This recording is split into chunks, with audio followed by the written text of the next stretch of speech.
Hello दोस्तों, कैसे हैं आप सभी लोग। आई होप कि आप सभी लोग अच्छे होंगे। तो मैं श्रवण कुमार आप सभी का स्वागत करता हूं अपने यूट्यूब चैनल श्रवण स्टडी में, जिसमें आज की वीडियो में हम लोग यही जानेंगे क्या होता है उत्सर्जन तंत्र, यानी जो कि हम लोग का उत्सर्जन तंत्र होता है वो क्या है और कैसे काम करता है उसके बारे में जानेंगे।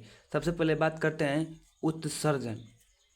उत्सर्जन क्या होता है, तो अब देखिए, उत्सर्जन का मतलब हमारे शरीर में जो ऐसे अपशिष्ट पदार्थ होते हैं जो खराब होते हैं, मतलब हमारे शरीर के अपशिष्ट पदार्थों को, देखिए यहाँ पे लिखा है कि शरीर के अपशिष्ट पदार्थों यानी खराब पदार्थों को शरीर से बाहर निकालने की क्रिया को उत्सर्जन कहते हैं। उत्सर्जन किसे कहते हैं, तो शरीर से अपशिष्ट पदार्थों यानी खराब पदार्थों को बाहर निकालने की क्रिया को हम लोग उत्सर्जन कहते हैं। ठीक है, अब देखिए, वैसे अंग जो क्या होते हैं, समूह के समूह जो, देखिए इसका मतलब ये दिया है दूसरा पॉइंट कि अंगों के वैसे समूह जो खराब पदार्थों को शरीर से बाहर निकालते हैं उसे उत्सर्जी अंग कहते हैं। अब उत्सर्जी अंग किसे कहेंगे, उत्सर्जन मतलब अपशिष्ट पदार्थों को बाहर निकालना, तो उत्सर्जी अंग जो अपशिष्ट पदार्थों को बाहर निकालने वाले अंग होते हैं उसे बोलते हैं उत्सर्जी अंग। ठीक है ना।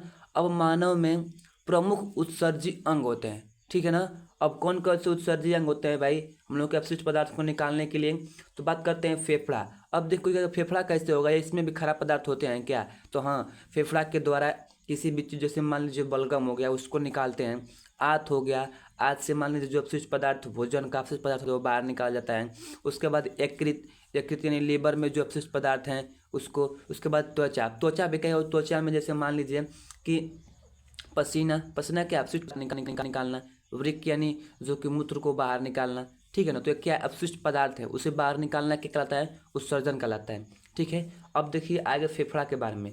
अब देखिए फेफड़ा CO2 तथा वाष्पशील पदार्थों को उत्सर्जन करता है। अब देखिए जो फेफड़ा होता है CO2 यानी कार्बन डाइऑक्साइड को एवं वाष्पशील पदार्थों को क्या करता है, फेफड़ा से बाहर निकालता है। अमोनिया जैसे खतरनाक पदार्थ को यूरिया में कम खतरनाक पदार्थ में बदलने का उसका उत्सर्जी के प्रमुख क्या करती है, भूमिका निभाती है। अब देखिए जो कि हमारे शरीर में जो अमोनिया होता है, ठीक है ना। अब देखिए अमोनिया, अमोनिया जो होता है, अमोनिया जैसे खतरनाक पदार्थ को यूरिया जैसे कम खतरनाक पदार्थ में बदलकर उत्सर्जन में प्रमुख भूमिका निभाता है। कौन, फेफड़ा। ठीक है। अब देखिए जो त्वचा होता है, त्वचा क्या है बाबू, तो त्वचा पसीना एवं सीबम का उत्सर्जन करता है। अब देखिए पसीना तो हम लोग जानते हैं ये सीबम का होता है। देखिए जब मान लीजिए कोई अपशिष्ट पदार्थ का पसीना हो गया, उसके बाद सीबम जो कि हम लोगों के त्वचे पर जो तैलीय पदार्थ जैसे पाया जाता है उसे सीबम बोला जाता है। ठीक है। अब देखिए आगे वृक्क यानी किडनी। अब देखिए कि सबसे प्रमुख उत्सर्जी अंग कौन होता है बाबू, होता है किडनी। इसकी देखिए, इसकी दो, इनकी संख्या कितनी होती है, दो होती है। किडनी कितनी होती है बाबू, दो, एक और दो। ठीक है ना। तो क्या हो गया कि किडनी कितनी होती है, दो होती है। अब पूछेगा कि इसका आकार कैसा होता है, तो यह सेम के आकार जैसी होती है। अब देखिए प्रत्येक वृक्क का भार लगभग 140 ग्राम होता है, मतलब एक किडनी का भार कितना होता है हम लोग का, 140 ग्राम का होता है। वृक्क पेरिटोनियम नामक झिल्ली से बंद होती है, जो कि हम लोग का ये वृक्क यानी किडनी है, किडनी की जो झिल्ली होती है वो कैसे बंद होती है बाबू, तो पेरिटोनियम नामक झिल्ली से क्या होती है, बंद होती है। दाहिनी किडनी वृक्क के दायां के कारण नीचे दब जाती है। अब देखिए दबाव के कारण, सॉरी, जो कि दाहिनी किडनी होती है, और देखिए ये वाला जो किडनी है, ठीक है ना, दबाव के कारण क्या है, नीचे हो गया है। ठीक है ना। तो इसलिए बोला गया है कि ये नीचे हो जाती है। वृक्क का बाहरी भाग जो कि उत्तल, जबकि भीतरी भाग अवतल होता है। अब देखिए जो बाहरी भाग कैसा है, उत्तल टाइप का है, ठीक है ना, और भीतरी भाग कैसा है, तो अवतल टाइप का। ठीक है। अब ये देख लीजिए हम लोग किडनी का मुख्य भाग है, जो कि यहाँ पे देख लीजिए। अब ये रहा हम लोग का किडनी हो गया दोनों साइड। उसके बाद इसका जो कि महाधमनी द्वारा, महाधमनी हो गया। उसके बाद मूत्रवाहिनी, देखिए वो वाहिनी जिसके द्वारा मूत्र बाहर निकलता है उसे मूत्रवाहिनी बोलेंगे। अब देखिए यहाँ पे लिखा है मूत्राशय, ठीक है ना। मूत्राशय मतलब जहाँ पे मूत्र इकट्ठा होता है उसे बोलते हैं मूत्राशय। ठीक है। यहाँ पे दिया है मूत्र, मूत्र त्याग, यहाँ पे देखिए मूत्र ग्रंथ दिया है, मतलब यहाँ पे क्या करता है, यूरेथ्रा इसको बोला गया है, मतलब कि अपने यहाँ पे क्या करेगा, मूत्र को इसी के रास्ते बाहर निकाल सकते हैं। ठीक है।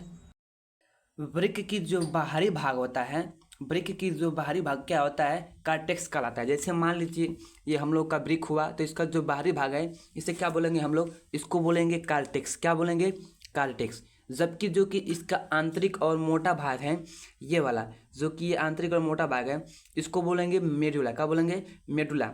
वृक्क की आंतरिक प्रवेश द्वार पर, जो कि वृक्क है ना, ये आंतरिक प्रवेश द्वार है, यहाँ पर देखिए लगभग 30 लाख, कितना, लगभग 30 लाख नसें होती हैं जिन्हें वृक्काणु कहते हैं। क्या कहते हैं? वृक्काणु कहते हैं, ठीक है ना। अब आगे देखिए, जबकि जो वृक्क होता है, वृक्क क्या है बाबू? तो देखिए वृक्क की क्रियात्मक इकाई को क्या कहते हैं? नेफ्रॉन कहते हैं। चाहे ये भी बोल सकते हैं वृक्क की सबसे छोटी इकाई, क्या छोटी इकाई क्या कहता है? नेफ्रॉन कहते हैं। मनुष्य के शरीर में उत्सर्जन का वास्तविक कार्य उन्हें नेफ्रॉन के द्वारा किया जाता है। देखिए जो कि मनुष्य में उत्सर्जन का काम होता है, जो कि सबसे छोटी इकाई नेफ्रॉन है, उसके द्वारा ही होता है। अतः इन नेफ्रॉनों को उत्सर्जी इकाई भी कहा जाता है। मतलब उत्सर्जन की सबसे छोटी इकाई क्या है बाबू? नेफ्रॉन। चाहे वृक्क की सबसे छोटी इकाई क्या है? हम लोग का बोलते हैं नेफ्रॉन, ठीक है। अब आगे चलते हैं, देखिए अब देखिए यहाँ पर, देखिए प्रत्येक नेफ्रॉन के मुंह पर एक कटोरे या प्लेटेनुमा संरचना पाई जाती है। अब देखिए जो कि नेफ्रॉन होता है, नेफ्रॉन के प्रत्येक जो कि क्या होता है? एक कटोरा नुमा एवं प्लेट की नुमा संरचना पाई जाती है, जिसे वोमेन संपुट कहते हैं। क्या कहते हैं? वोमेन संपुट। अब देखिए जो कि एक कटोरे नुमा संरचना पाई जाती है, उसको क्या बोलते हैं बाबू? वोमेन संपुट बोलते हैं, ठीक है ना। अब देखिए नेफ्रॉन जो होता है, नेफ्रॉन के आगे जो कि क्या पाई जाती है? संरचना पाई जाती है, उसे बोलते हैं क्या? वोमेन संपुट। देखिए जो नेफ्रॉन होता है हम लोग का, नेफ्रॉन का ये गोल वाला कटोरा वाला भाग होता है ना, इसको बोलते हैं हम लोग वोमेन संपुट, जो कि इसमें बहुत छोटा होगा, दिखाई नहीं दे रहा होगा इसमें जो वर्ड होंगे, तो मैं इसका आपको चित्र इसी वीडियो में दे दूंगा, आप लोग देख लीजिएगा, ठीक है। अब देखिए यहाँ पर जो दूसरा वाला है कि वोमेन संपुट ही रक्त को छानता है। अब देखिए जो कि यहाँ पे वोमेन संपुट है, इसी एक इसका मुख्य कार्य क्या होता है? रक्त को छानना। क्या करना? रक्त को छानना। अब देखिए कहते हैं रक्त को छानना, देखिए यहाँ पे दिया है ना कि वोमेन संपुट ही रक्त को छानता है, निस्पंदन का क्या करता है? कार्य करता है, नहीं अल्ट्रा फिल्ट्रेशन करता, क्या करता है? क्या करता है बाबू? तो अल्ट्रा फिल्ट्रेशन करता है, ठीक है। कौन? तो वोमेन संपुट, ठीक है ना। वोमेन संपुट पदार्थ का पुनः अवशोषण करता है। अब देखिए जो कि वोमेन संपुट होता है, क्या करता है बाबू? पदार्थ का पुनः अवशोषण, किसी भी पदार्थ का करता है पुनः अवशोषण। कौन करता है? तो वोमेन संपुट करता है, ठीक है ना। अब देखिए वृक्क में रक्त को छाना जाता है। अब देखिए जो कि वृक्क है ना, वृक्क में रक्त को क्या करते हैं? छानते हैं। इस क्रिया को अपोहन या डायलिसिस कहते हैं। अब देखिए डायलिसिस की बीमारी में क्या होता है? रक्त को छाना जाता है, किससे? वृक्क के। देखिए वृक्क में रक्त को क्या किया जाता है? छाना जाता है। इस क्रिया को अपोहन कहते हैं, ठीक है ना। क्या कहते हैं? अपोहन यानी डायलिसिस की विधि कहते हैं, ठीक है ना। अपोहन की क्रिया परासरण विधि द्वारा क्या होती है? संपूर्ण मतलब संपन्न होती है, ठीक है ना। अब देखिए डायलिसिस नालिका। अब देखिए यहाँ पे दिया है कि जो डायलिसिस नालिका है, देखिए डायलिसिस नालिका जो कि कृत्रिम एवं अर्धपारगम झिल्ली द्वारा बनी होती है। अब देखिए जो कि डायलिसिस की नलिका होती है वो कैसे बनी होती है बाबू? तो कृत्रिम होती है। कृत्रिम मतलब मानव निर्मित होती है, ठीक है ना, जिसने मानव को बनाया गया है, ठीक है। जो कि अर्धपारगम, जिसे आर पार हल्का फुल्का देख सकते हैं, झिल्ली द्वारा बनी होती है। इससे होकर रोग का अशुद्ध रक्त गुजरता है। अब देखिए जो डायलिसिस की नलिका होती है, जो अर्धपारगम होती है, इसके द्वारा क्या होता है? और जो रोगी का अशुद्ध रक्त होता है उसे छान लिया जाता है, ठीक है ना। अब देखिए उसमें इसके अतिरिक्त यूरिया जैसे Na, उसके बाद पोटेशियम जैसे उत्सर्जित पदार्थों का क्या होता है? अवशोषण किया जाता है, किसके द्वारा? डायलिसिस नलिका के द्वारा। तो अब यहाँ पर देख लीजिए ये किडनी हम लोग का, जो कि किडनी का ये आंतरिक भाग है, ठीक है ना। अब देखिए इस वाले को बोलते हैं, यहाँ से मूत्र आता है, फिर इसको बोलते हैं वृक्क, इसे बोलते हैं वृक्कक, इसको वृक्क भी बोलते हैं, इसको कैलिक्स। अब देखिए जो कि कैलिक्स किसको बोलते हैं बाबू? तो ये वाली जो संरचना होती है ना, इसको बोलते हैं कैलिक्स। अब देखिए जो ये वाला संरचना, जो रोमन जो संरचना होती है, उसे बोलते हैं पिरामिड, ठीक है ना। अब देखिए जो कि यहाँ पे नीचे वाली संरचना बोलते हैं ना, जो कि नीचे वाली संरचना होती है उसे बोलते हैं मेडुला। क्या बोलते हैं? मेडुला। अब देखिए तो ये रहा हम लोग का मेडुला, और जो कि बाहरी परत होती है उसे बोलते हैं क्या? कार्टेक्स। जो कि वृक्क की बाहरी परत क्या होती है बाबू? कार्टेक्स। और आंतरिक जो मोटी परत होती है उसे बोलते हैं मेडुला। और ये हम लोग का नेफ्रॉन का चित्र है, इसमें जो आप लोग को अच्छे से दिखाई नहीं दे रहा होगा, ठीक है ना, ये बहुत छोटा छोटा वर्ड में लिखा गया है, तो इसके लिए मैं आपको अपने इसी वीडियो के ऊपर चित्र दे दूंगा, जिसमें आप उस अच्छे से देख लीजिएगा, ठीक है। अब देखते हैं आगे कि मूत्र। अब देखिए मूत्र या यूरिन का निर्माण वृक्क करता है। अब देखिए पूछा कोई मूत्र का निर्माण कौन करता है? तो वृक्क करता है, ठीक है ना, किडनी करते हैं, ठीक है।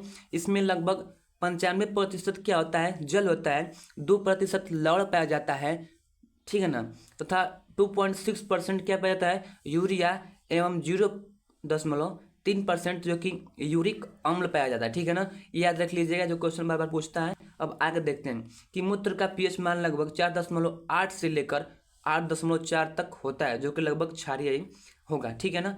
अब देख लीजिए बाबू, 8.4 चला गया था, मतलब क्षारीय भी हो सकता है, ठीक है। अब आगे देखते हैं इसका। अब देख लीजिए आगे में कि हाँ, आगे यहाँ पे देखिए, मूत्र को प्राकृतिक अम्लीय होता है। देखिए जो मूत्र होता है वो कैसा बाबू, अम्लीय होता है, ठीक है ना। मूत्र का रंग पीला होता है, क्यों, यूरोक्रोम के कारण। किसके, यूरिन में यूरोक्रोम पाया जाता है, ठीक है ना। यूरोक्रोम के कारण ही क्या होता है, मूत्र का रंग कैसा हो जाता है बाबू, पीला होता है, ठीक है ना। अब देखिए, जबकि मल का, जो कि हम लोग का मल होता है, अपशिष्ट पदार्थ में जो मल होता है, उसका रंग पीला क्यों होता है, तो बिलिरुबिन के कारण। किसके कारण, बिलिरुबिन के कारण, जो कि कौन इसको उत्सर्जित करता है बाबू, तो लीवर करता है, ठीक है ना। अब देखिए, वृक्क अपशिष्ट पदार्थों का उत्सर्जन मूत्र के माध्यम से कर देता है। जो कि किडनी होती है, वह अपशिष्ट पदार्थ मतलब खराब पदार्थों को उत्सर्जन मूत्र के माध्यम से बाहर कर देता है, ठीक है ना। अब देखिए, वृक्क जहरीले पदार्थ को अभाव को निष्कर्षित कर देता है। अब देखो, जो वृक्क होता है इसमें क्या होता है, यदि कोई जहरीला पदार्थ आया तो उसका कर देगा, निष्क्रिय कर देगा, मतलब उसको मार देगा, ठीक है ना। वृक्क में पाए जाने वाले पथरी को कैल्शियम आक्टेजिलेट कहते हैं, ठीक है ना। क्या कहते हैं, कैल्शियम आक्टेजिलेट कहते हैं, ठीक है ना, का होता है, सॉरी। जो वृक्क में पाए जाने जो पथरी होती है, जिसको बोलते हैं स्टोन, यानी पथरी, जो कि कैल्शियम आक्टेजिलेट की बनी होती है, ठीक है ना। अब देखिए, वृक्क की पथरी को बनना, ठीक है। देखिए, वृक्क में पथरी का बनना क्या कहलाता है, किल कलाई, ठीक है ना, रेनल कैलियम, ठीक है, ये कहलाता है। अब ये थोड़ा पढ़ने में थोड़ा डिफरेंट लग रहा है, तो आप लोग देख लीजिएगा, ठीक है ना, क्योंकि इसका प्रोनाउंसिएशन में करूँगा तो ज़रा टाइम लगेगा, ठीक है। अब देखते हैं इसको, रीनल, देखिए दिया यहाँ पे, रीनल केले कलाई, ठीक है ना। क्या बोलते हैं इसको, जो कि पृथ्वी में वृक्क में जो पथरी बनती है उसे बोलते हैं रीनल केले कलाई, ठीक है ना। धन्यवाद। आई होप कितना आप लोगों को समझ में आया होगा। तो मिलते हैं अब एक दूसरे वीडियो में। धन्यवाद।